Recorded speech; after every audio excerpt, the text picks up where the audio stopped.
Guys, আজ বিকেলের tiffin কাজে বেরোতে পারিনি, তা এখন টিফিনটা করা হচ্ছে। দেখে নাও, এই হচ্ছে আমার ঘরের বান্দর, লেজ ছাড়া বান্দর এটা।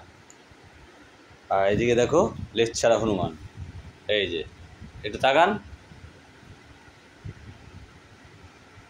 তাহলে বিকেলের টিফিনটা কেমন হচ্ছে? কেমন হচ্ছে?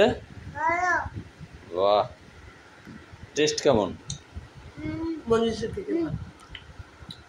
এটা মন জিনিসের কেক, তাই তো? সত্যি টেস্টি আছে। তাহলে আজকে বিকেলে খাওয়াটা জমে উঠলো। এখন তো রাত তো বাকি, রাত বাকি हो ना है जो रोटी खाना है नहीं तो हो जाने दो। এদিক থেকে চুরি হয়ে যাচ্ছে, আমি গান করছি, এদিক থেকে চুরি হয়ে যাচ্ছে। একবার এর উপরে একটা জেলি ছিল, জেলিটা অবধি চুরি করে নিয়েছে। থানায় কেস না করলে হবে না আমার।